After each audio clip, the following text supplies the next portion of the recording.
Pride Month, transgender ideology, polyamorous throuples, onlyFans, sexual self-expression, identity, hookup culture, InCels, and abortion. Boy, it seems that almost all the issues that capture the attention in the headlines today center around the pelvis. Even politically motivated groups use the above issues as springboards to paint the other side as evil and condemning. Well, how did it come to this? How is it that the center of our culture revolves around the vulgar and the crass? How did civilization lose its way? Hi, everyone. I'm Lenny Esposito. Welcome to another Come Let Us Reason Together. Now today, I'm going to be looking at these ideas back at an episode of Apologetics.com radio program where I joined Dr. Harry Edwards to discuss Carl Trueman's remarkable book, The Rise and Triumph of the Modern Self. Now, I've previously posted several other conversations in this series, but today we are focusing in on why the 20th century society turned from an idea of elevating the human condition to a more self-centered and feelings-based drive of individualism. I think it's a riveting discussion, and I hope that it'll give you a better insight into just how far we have fallen in the West and why we seem to be living in what I call a crotch-driven culture. Now, also, if you enjoy content like this, please consider supporting this ministry by subscribing to our Defenders Library. Your monthly gift gives you access to tons of videos and content like this that isn't available to the general public, including all of our Dare to Defend conference videos, lecture notes, PowerPoint slides, and more. Well, you just need to click on the link for more details there. But for now, I hope you enjoy how we became a crotch-driven culture.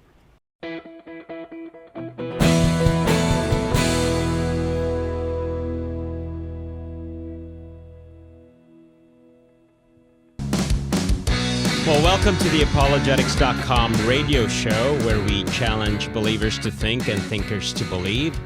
I'm Harry Edwards, your host for this evening. It is, I can't believe it's already January 28th. I know. Right? Crazy. But still, Happy New Year to everyone. I guess this is our first live show with our group. And when I say our group, I'm looking at you, Lenny, and Jacob's not here. He's doing more important stuff, I guess, and he needs to be away. So we're going to miss him tonight.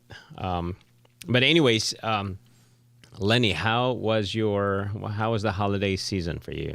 It was nice. We had some rain. That's fine. We needed it around here. Yeah. But we had to get a nice time getting together with family and kind of just a calm Christmas and New Year's, which was appropriate. So Good. Yeah. Now, I know I've been seeing a lot of your... are you on TikTok now? Is that what you're trying to do? Well, Okay. not TikTok, but a lot of Instagram. Like short... Yeah, short reels and things like there that. you We're go. putting them on Facebook now, Yeah. just trying to push a lot more of these little snippets. That's cool. That's So. great. Why don't you tell our listeners the ministry that you started many years ago, how it's doing, and what are some of your plans maybe this year? Come Reason Ministries was one of the kind of the pioneering online apologetics organizations. Start off 1996. All right. We launched a website, Come Let Us Reason Together, taken from Isaiah 1:18, and launched our podcast in 2006. And so been writing, of course, lots of articles, done things of that nature, done some speaking. I was at the beginning of the year at New Orleans Baptist Theological Seminary at one of their conferences. How was that, by the way? That's an interesting conference. It's a great time because it's an entire week, and the speakers and the experts actually they kind of live with the attendees. So we all have meals together, things of that nature, you know.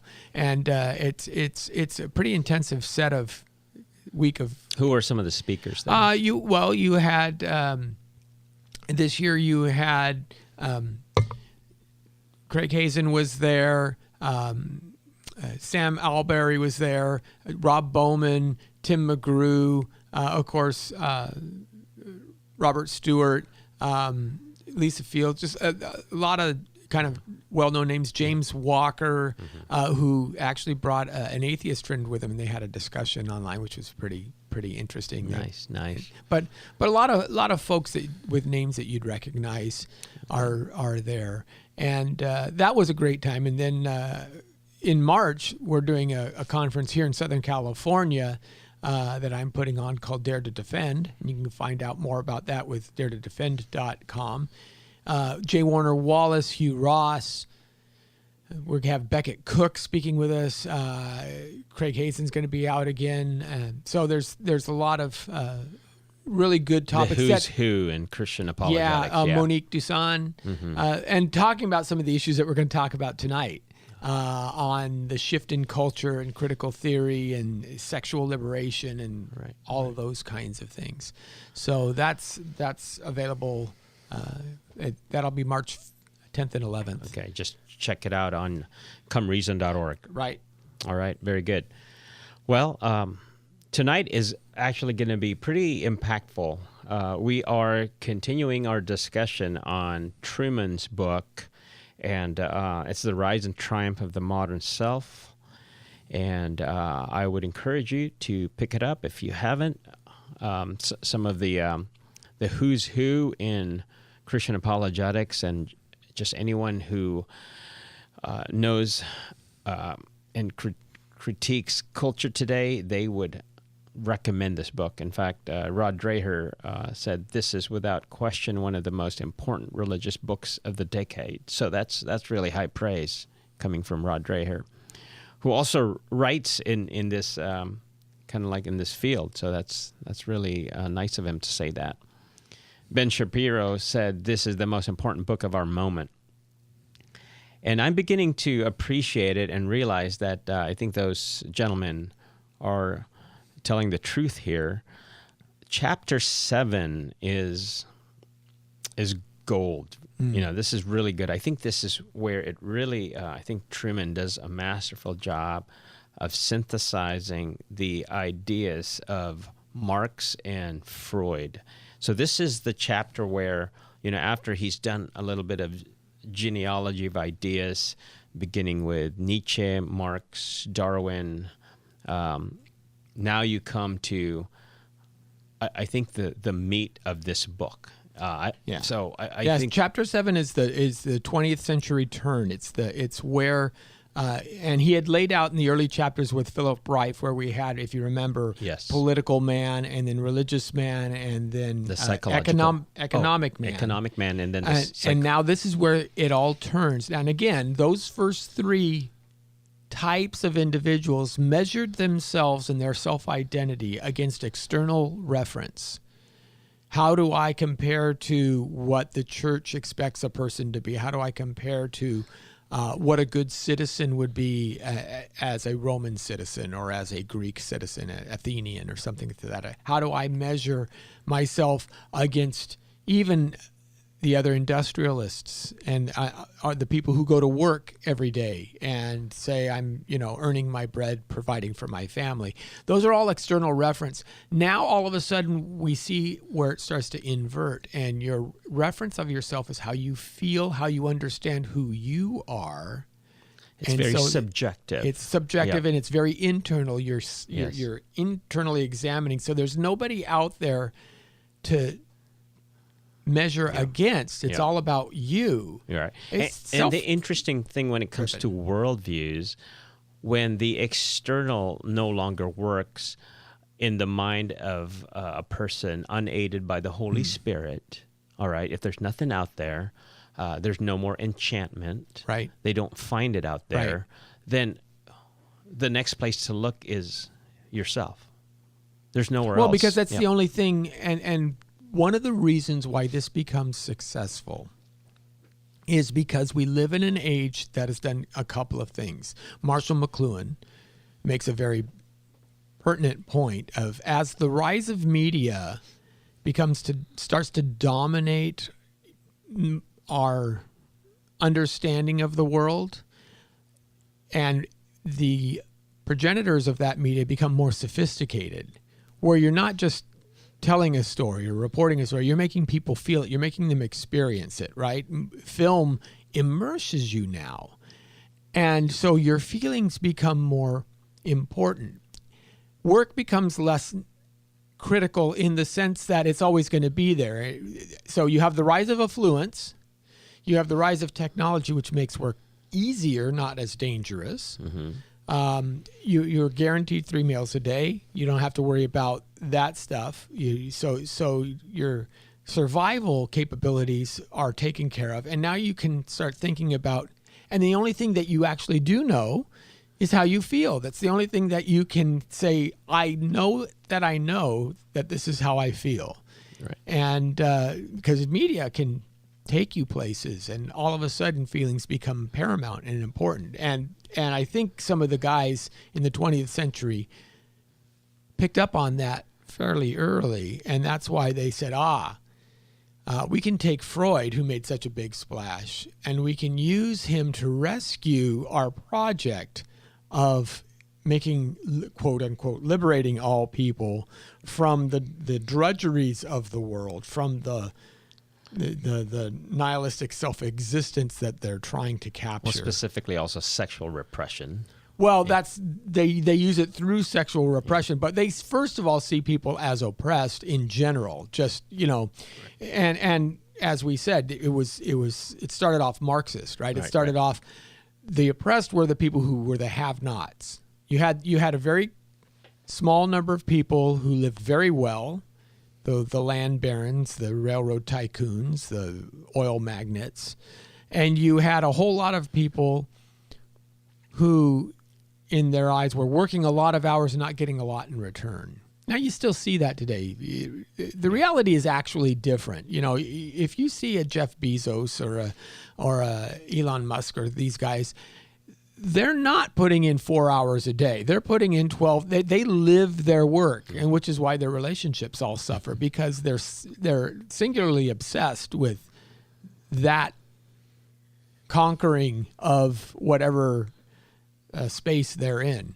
But people assume that, they've got it easy, I've got it hard, and I'm only getting nickels and they're getting dollars. And so they saw that. In the 20th century, Frankfurt guys, the Horkheimers of the world, wanted to say, how do we get this Marxism going so that we can make everybody equal, so that I can have as much equality as everybody else. Right.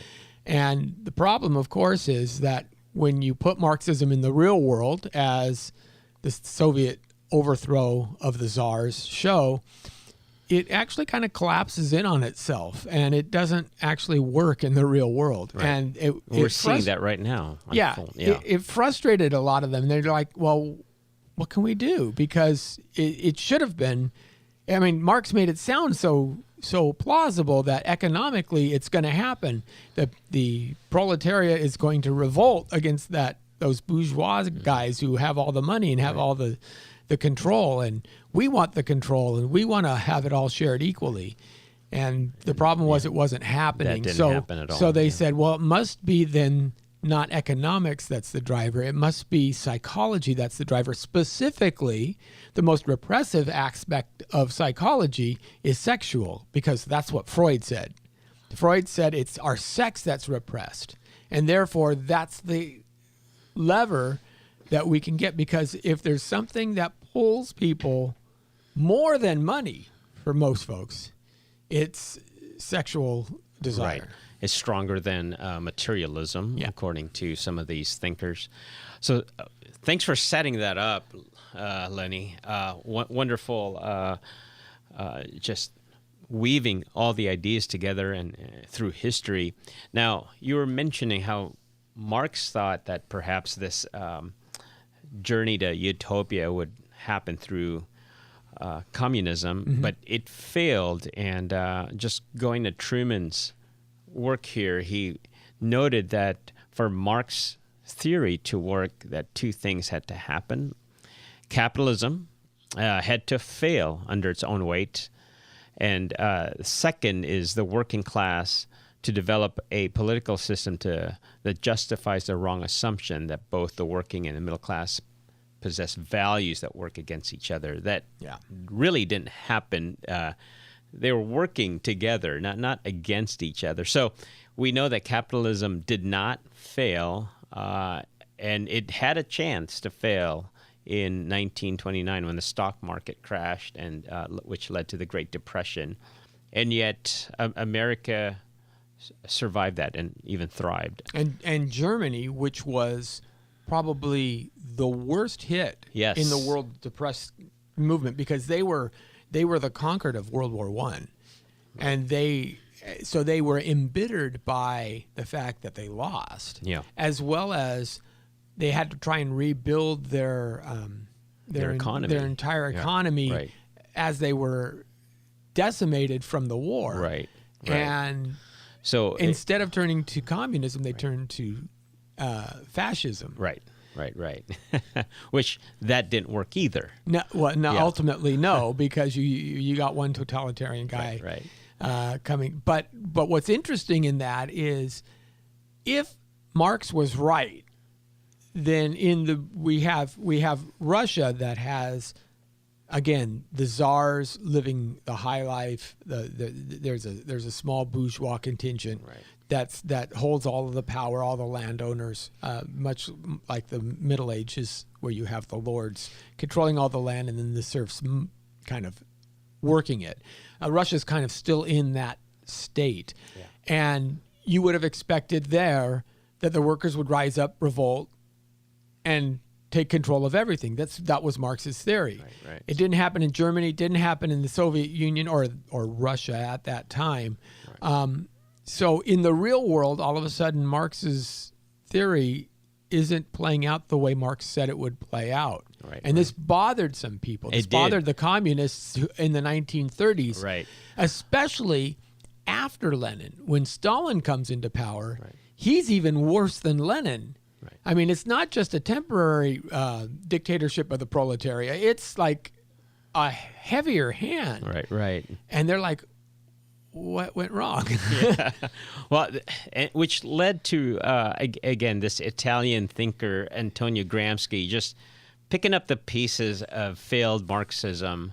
And you were mentioning that he wrote a lot of this stuff in prison. And again, Gramsci's writing when Benito Mussolini is coming into power. And this is why Gramsci's in prison, because Mussolini is another fascist. That's right. Doesn't want communism. This is an apology for cultural apologetics, right? So he was smart enough to realize that it failed miserably. So again, in the journey and race toward utopia, thinking that Marx had the solution, but maybe the application of it was all wrong. You're not appealing to a class division. Capitalism is not going to fail. So perhaps it's through the cultural institutions like schools and media now that they have to embed themselves. Yeah, what Gramsci's view was, and he talks about hegemonic power. He's the one who coins that term, hegemonic. What he says basically is two things. He says, first of all, the intelligentsia isn't separate from the people. Right. He doesn't want to create another class. He doesn't want to have the intelligentsia. He wants the intelligentsia to be considered part of the people, but the part of the people that have insight and understanding. And the problem is the rest of the people have been so blinded by the lies and the assumptions that have been fed to them that they can't see what they're supposed to do, how they're supposed to. So theoretically, in the Wall Street crash, capitalism did fail. Everybody lost all their money. And to the minds of these communists, they're saying, well, see, this is the failure where you say everything's going to get better, everything's going up. Now everybody's down and starving again. This is a failure of capitalism. Even modern day communists will say these kinds of things. And they said, but the problem was the class society that should then overthrow these owners didn't know that was their role. And so the intelligentsia has to come in and set it up for them so that they understand that. So how do we do this? Well, we don't do it through symposia. We do it through the cultural avenues that the lower class most inhabit. Right. So the public schools, the movies, and Fashion. Shelley and Sure. Percy and all the guys, the romantics that we read about, Wordsworth and these guys, they held the same idea. And in their era, in the early 19th century, it was poetry. Now it's radio, story, film, getting into the colleges to instruct the instructors, to give. If we sell the educated class this idea, then they're going to go out and they're going to start running the schools and teach the children, and then they can perpetuate this idea.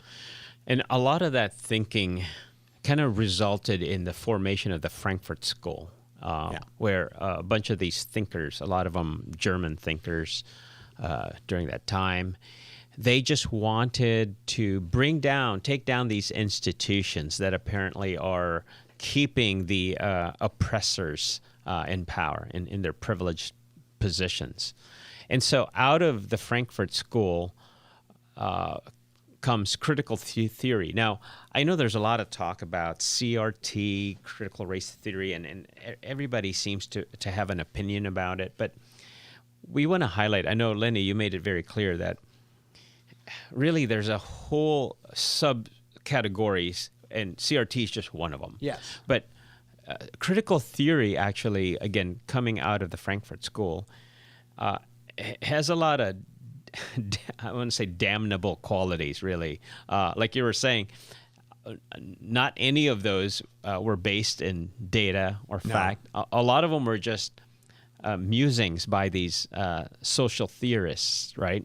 So, in fact, I was just thinking here, and maybe I can add to CRT, maybe critical sex theory. I wonder if that queer theory would be considered. Is that what it is? It's queer theory. Queer now. theory. Okay. So you have queer theory, you have feminist theory, you have race theory. So would you say queer theory is really what Chapter 7 is all about? Kind of Partially. like a sexual revolution? Okay. Queer theory as a subset, as an actual academic discipline, doesn't really come into the fore until, say, the 1980s, late 1980s, late 1990s. It's a fairly because new homosexuality, for the most part, is still viscerally reacted against by the general public in the 70s. It's not, I mean, you start to see some films coming out and things like that, but for most people,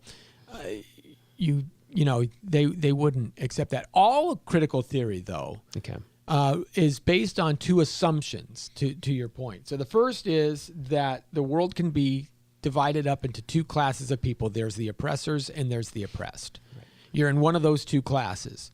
And secondly, the dominant narrative, especially in the West, is built so that it's not necessarily a true narrative. It's just, again, this is the postmodern portion of it. Yeah. It's built to keep the oppressors in control. In power, right. And so everything else comes out of that. And that's why you're to be critical of all of these ideas that you consider normal, that the nuclear family, or that you should be a good citizen and pay your taxes and not question the laws or things of that nature. All of this comes out. You should question even your meta-narrative, right? What is the big view of life? Well, there is no one big view of life. You're the ultimate arbiter of that. Right. So all of this is under question, because it's part of the tools that the oppressors use to keep you oppressed. That's the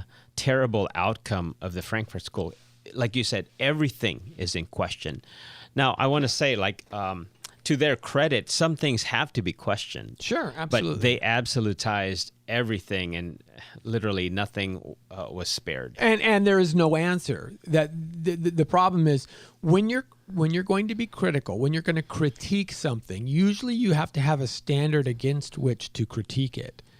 They're critiquing everything, but there is no standard. And one of the key points that those who argue against critical theory make is there is no vision for what a just society looks like. There is no vision for how we know we're progressing out of this hegemonic bifurcation. There is no way for us. All we know is today is bad. Right. And that's what you'll hear all the time, white supremacy. And what does it look like when it's not? Right.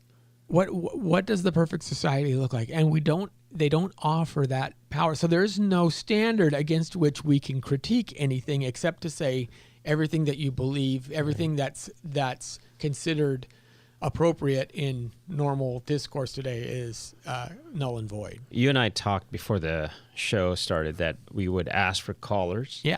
So I'll put out the number there, and I know we're heading to a break pretty soon, but if you are a teacher or a parent, maybe you're involved in the PTA, and you're wondering why there's so much sex education, you might want to give us a call, and maybe we can help you understand why culture is heading that way, or is the way it is right now. Again, Chapter 7 is the new left and the politicization of sex. That's Chapter 7 of Truman's book, The Rise and Triumph of the Modern Self. And in the book, he's trying to help us understand why all of a sudden politics and sex are just almost inseparable. And it seems like sex is in the driver's seat right now. So almost anything that's legislated, what gets on the top it has something to do with LGBT, homosexuality, transgenderism, all of these things. It's because Chapter 7, Truman does a good job of identifying the marriage between Marx and Freud. And maybe you can do a little quick teaser, Lenny. A lot of our talks nowadays is blaming everything on Marxism, but you had a good insight. You said, why isn't anybody mentioning Freud? Why are we not critiquing Freud with critical theory? Because it's at least as much dependent upon Freud as it is upon Marx. And the sexual repression, the sexual identity piece, the psychological inward turn is what is supposed to be repressive. But nobody says, hey, that Freudian stuff, we don't buy any of that. We'll talk more about that after the break. We're discussing Chapter 7 of Carl Truman's book, The Rise and Triumph of the Modern Self. We'll be right back after a few messages. All right, let's get back to the apologetics.com radio show.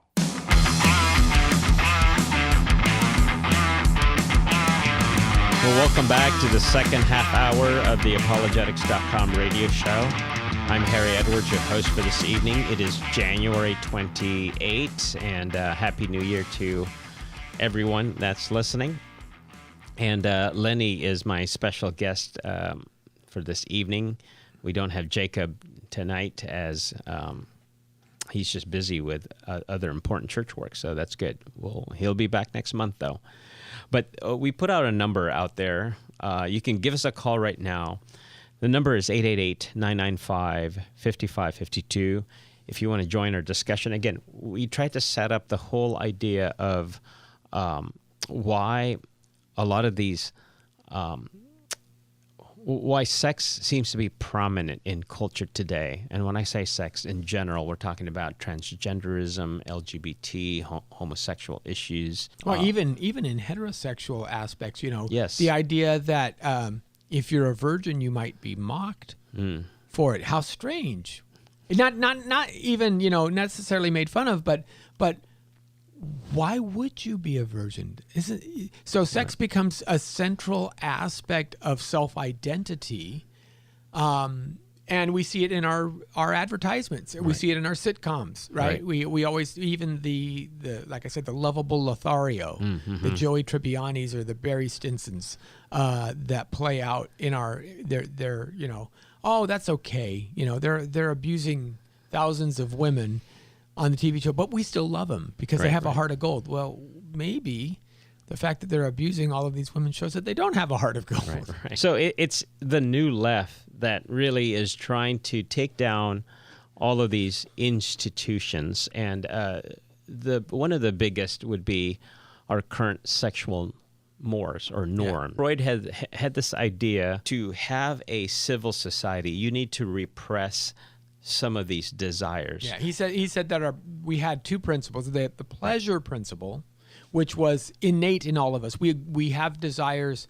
We naturally drive towards sex because we are sexual beings. That's So right. Freud was the first one who says, we're going to put sex in the absolute center of our identity. You have the id, the ego, and the superego, and all of this stuff. But there's an unconscious desire, even from our earliest formation as an infant, where we're in the oral phase, right? Where we're looking for that satisfaction is actually a sexual satisfaction.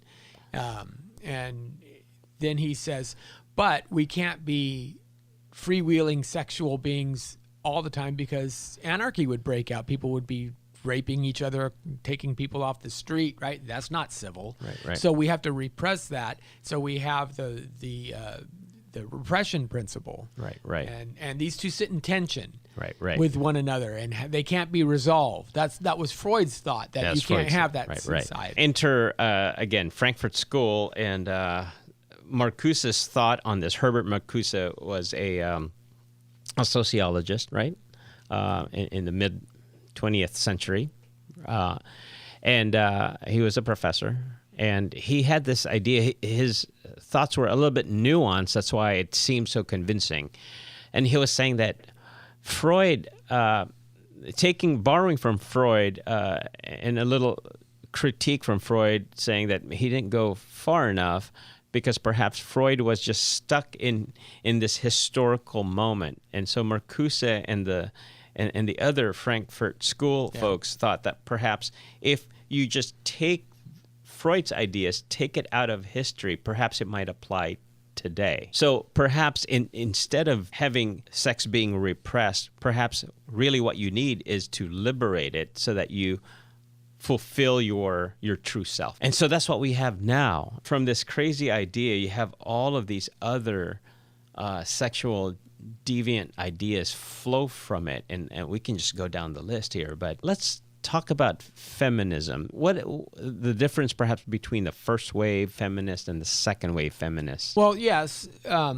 That flows from here. Feminism flows from this So in idea. the Frankfurt School, the first guy to kind of do this, to say, what Marx got wrong was it isn't the kings and the peasants, and then the nobles and the serfs, and then the owners, and right. Marx saw everything in capitalist economic terms, Right. and he says that those classes are getting closer and closer together. And Wilhelm Reich from the Frankfurt School says it's not capitalism that drives people, it's their sexual. Right. And actually sex is getting a little bit freer and a little bit freer as society. So we need to look at the advent of history sexually as opposed to merely economically, and one will follow the other. Right. That was their idea, that the two work in tandem. And Marcuse takes this and says, but let's expand on it. And he believed, unlike Freud, he thinks Freud's wrong in the fact that if you unleash full sexual liberty, even for children, because Reich would go so far, and he was hesitant. Right. And pedophilia was a problem for him. That's right. But it was an inconsistency in his. That's right.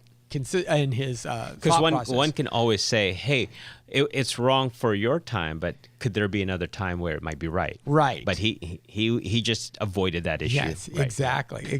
But Marcuse jumps in and says, no, there's going to be a time where it would be strange to have people say, well, I'm not going to teach my child about masturbation yet. Right. And he's, what? How could that be? Why would you do that? Right. And in combining that with Marx, again, bringing in the state, he would say that would be unlawful to prohibit that. Yes, exactly. Exactly. So Marcuse comes and jumps in and says, the problem is that there are consequences to sex. Right. And of course, one of the main functions that sexual activity does is produce children. Well, this has different outcomes depending on whether you're male or female. And he recognized that. And he said, well, there's got to be some way of equalizing the scales, because women will always suffer a larger burden of the results of sexual liberation because they're going to get pregnant. Right. Which changes the dynamic, and now that keeps men in power. So this feminism now is a part of the second wave. Yeah. So the first wave of feminism was, hey, treat us as thinking individuals, Susan B. Anthony, where we can weigh the consequences of political discourse, where we can weigh the consequences of our eventual desires for liberty, for governance, and we can be contributing partners, even economically, if we so desire. We can go to work. World War II happens, of course, and it shows that women can jump into mechanized 20th century assembly line or whatever the work is required, because all the men were off of war, so the women were left to do it. And that kind of answers some of that question. And then the next push is, well, wait a minute, how do we then equalize the sexual playing field? And it starts to say, well, we have to do something about this idea of linking biology and sex with the outcomes of biologic, that women have to be the baby bearers. Women can't have sex like the men. And I've always thought it odd that even today, feminists tend to measure their success and their equality using the man's playbook. Yeah, that's true. Because most women, it's not like how many sexual partners can I get, right? That's not how women think. That's just not how they're wired. Right. And it's strange that they consider that the form of achievement that they're going for. Right. You know, that doesn't mean equality. Well, I wanted to mention this. Truman writes about this woman who was a lover of Sartre, I believe, de Beauvoir. Yeah, Simone de Beauvoir. Yeah. Yes. The Second Sex was the book that she put out. That's right. So she started sort of writing in this second wave sense of feminism, but a particular feminist named Shulamith Firestone, I thought she outlined the feminist agenda pretty well, and I'm summarizing here, but there's about 6 in this agenda of the second wave feminists, and I want to talk a little bit about this because it is kind of scary. And at the same time prophetic. And so as Christian apologists, how do we deal with this? All right. So we want to get to that. But the first one is the distinction between gender is eliminated in this second wave feminist thinking. And we kind of see that, right? You were mentioning that it was Firestone that made the distinction between gender and sex, right? Yeah. Well, so sex is biology, but then gender is what you feel about your sex. Is your role is that your you role. take on. Right. Yeah. Okay, so that's de Beauvoir, I think, starts that process. Right. All right. Okay. We see that happening now. Again, a lot of this writing was in the early 20th century. Yeah, Firestone wrote actually in 1970. She takes de Beauvoir's writing and extends it. Got it. Okay. Number 2, heterosex is replaced with polymorphous pansexuality, and that's just a sophisticated term that means anything goes. Anything goes. Pretty any much. type of coupling or throupling that you so whatever. desire. Even if women are going to be equal, we can do whatever. I know. So that is. We'll talk more about that later. Number 3, reproduction is accomplished through technology and would be available to both men and women. So like you were saying, Lenny, how pregnancy kind of burdens the woman. Well, if women want to be free of that, well, there you go. You can be free of that through technology. You have artificial wombs.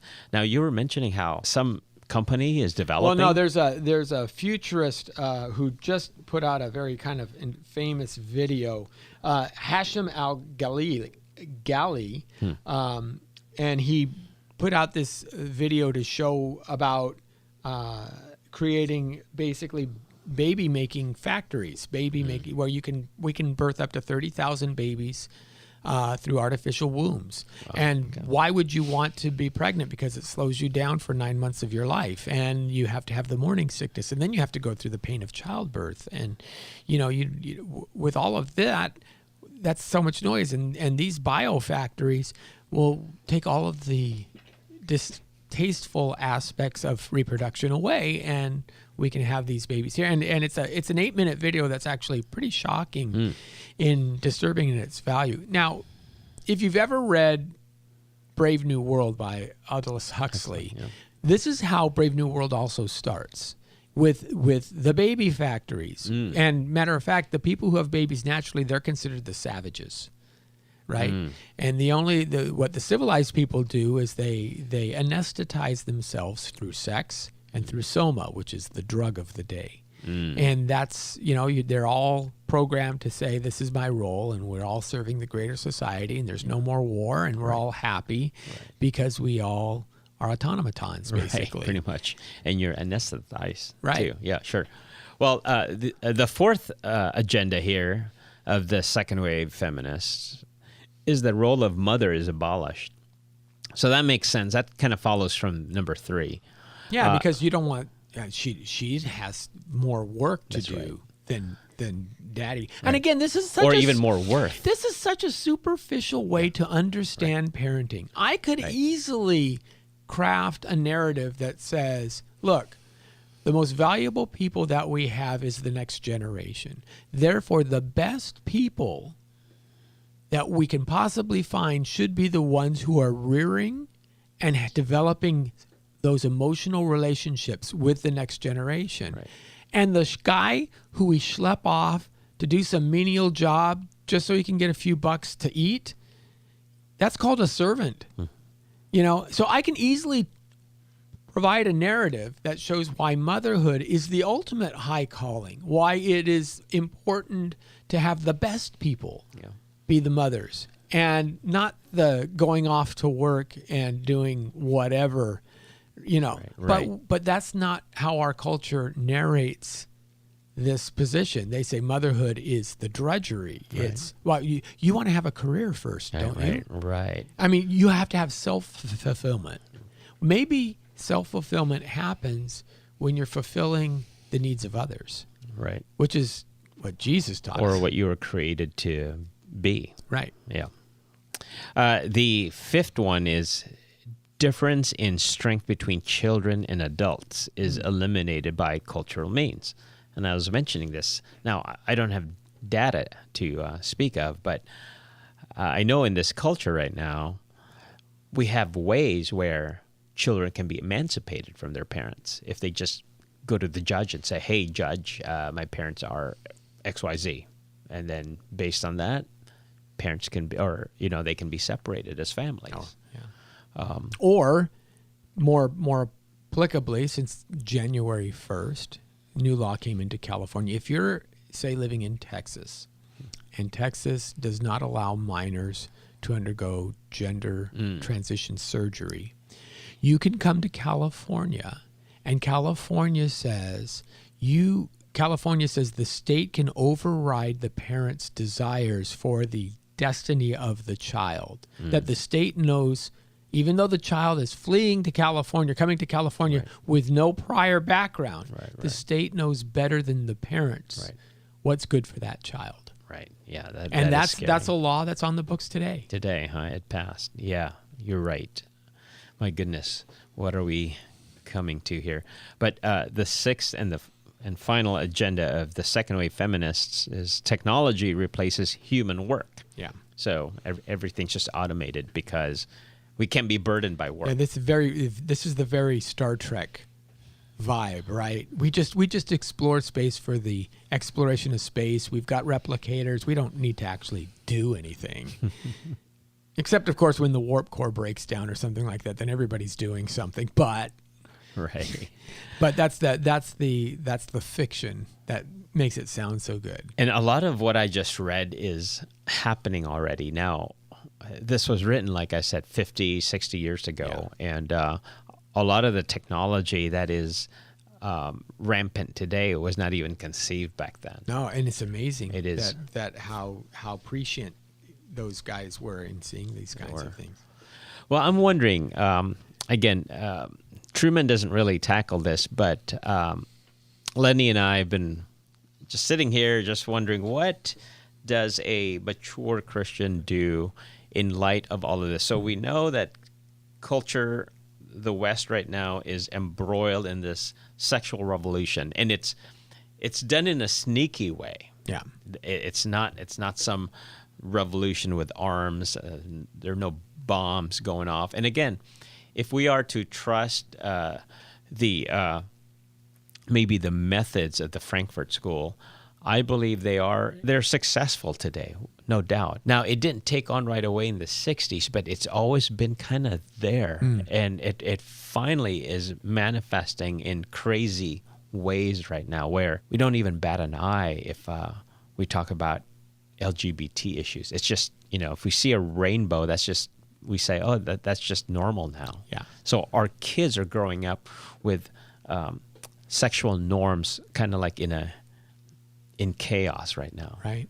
So what do we do? So a lot of this, we were mentioning, Lenny, you and I, that a lot of this has to do with our identity, really, and the quest for meaning and significance. So if you can't find it in a class, you keep searching, eventually you just find it in yourself. You architect whatever you want to be, including your gender, including your sex, and we end up harming ourselves, right? Absolutely. But what is the Christian response, and what's the biblical response to this in the next 6 minutes that we have? Well, here's the first thing that I think is very interesting. If you look at all of this, what you see is a desire for individuals to reverse the consequences of the first sin. So let's go back all the way to Genesis 3. Okay? There were certain aspects put in place.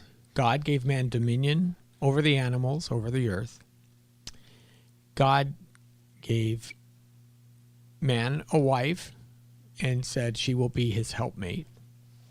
And he told them they can't eat of the tree of the knowledge of good and evil, right? Right. Now, Adam does the exact opposite of all those things.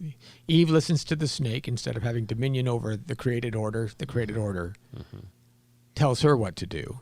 She fails in the sense of not listening to God's law and entices her husband as opposed to him leading her. She leads him. And God presents a curse on them. He would be cursed with the work of the field. From sweat will come his brow. Her curse is to have children in pain, childbirth and labor. And she will desire to overrule her husband, but he will dominate her. Right. And in all of these things, what you see the Marxists, the critical theorists, trying to do is undo each one of these curses. They don't want to work from the sweat of their brow. They don't want to have the childbirth pain, right? They want to eliminate the distinctions between man and woman so that there is no dominance. Roles are confused, right? They want to eliminate the natural order even of childbirth itself so that you can be a woman and not have a uterus. Eliminate the hierarchy too. It's literally an attempt to undermine God's order, and I think God put that order there not necessarily only as a punishment, but as a consequence. And there's a difference, right? There's a difference between saying, so for example, a punishment, if you tell your children, okay, look, I'm going to give you a credit card for college. You're to spend only $100 a month on it or something like that. And I'll send you the $100 and we'll pay the $100. Okay, you can do that. Now there's if your child violates that and spends more, then you can say, well, there's a punishment that I can give you in that I'm not going to maybe pay the $100, but there's also a consequence in that you got now $300 or $400 or $500 in debt that you have to somehow work back. That's not necessarily a punishment. It's just like you put yourself in a bad situation and now you got to dig yourself out of it. Yeah. And I think that that's part of the process. God tries to prevent Adam and Eve from going further into sin by kind of putting some of these guardrails up. And that's exactly what these guys are trying to undo. And what I find is when we stick as close as we can to God's order, we tend to be happier. This is why we're seeing depression rates raise astronomically in Western countries. The countries that are the most egalitarian, Sweden and some of the Nordic countries, tend to actually have the most reinforced gender roles. Sociologists are like, why is this? You would think that the sexes would blend together. No, they actually tend to separate. Mm-hmm. The people who are happiest are living more traditional, quote unquote, roles, because what you find is it's not about you, it's about others. Right. How many women do you know who can't get pregnant, who are desperate to feel that? Yeah. I mean, to take that away and say that's a burden, that's ridiculous. Yeah. How many men do you know who are depressed because they feel like a failure because they can't support their family, they don't have a good job, they know that they're sitting around just playing video games all day, so they have no self-worth. Right. So in all of these things, if we look at what the model is that God provides, then what we'll find, and if we're working not simply for ourselves, but working because there's this other person here who I need to provide for, there's value in that. And that's what I've seen over and over again is the idea of Jesus saying, love your neighbor. He who is the greatest is the servant of all. Yeah. And if you're serving your children, what's best for them? If you're serving your wife, if you're serving your husband, if you're serving your community, not, hey, my community should be doing for me.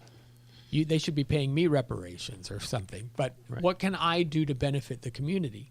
If you turn that script around, I think that's when we start to find true meaning and true satisfaction in life. Right. Well said, Lenny. So really, a lot of our issues can be solved by looking to Scripture and see that God has the perfect plan for us. He created us. He knows us. And just like you were mentioning, in a parent-child relationship, many times the child does not know the end from the beginning. Yeah. The parent, on the other hand, sees it all. They've experienced it. They love their child. They know what's good for the child.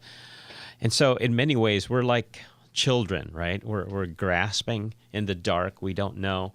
And yet our Heavenly Father who loves us has given us guidelines, has given us rules, because we will tend to stray. And if we don't have these rules, we will, like you were saying, we will suffer the consequences and there will be punishment. I like what you did with just how a Marxist / Freudian view seeks to undo all of the consequences and the punishment of sin. But again, in a gospel-centered idea, it's Christ that actually can take away the punishment and sin because he is God. And that's really the message of the gospel. I know I've encountered some dear friends who somehow can't get away from all of the injustices and all of the inequity, but it's just bigger than us. And really, we live in a fallen world. So I guess my appeal to my brothers and sisters and our friends is look to Jesus. Yeah, absolutely. Look to Jesus because he has the power to forgive and he forgives you and loves you.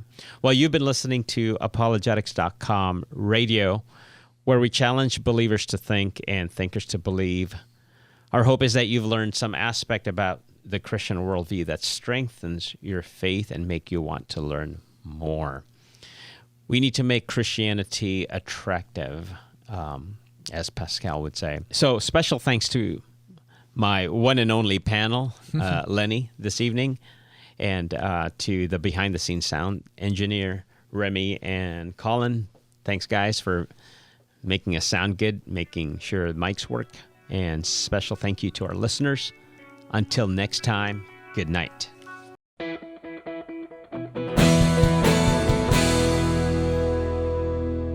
Thank you for watching this Come Reason video.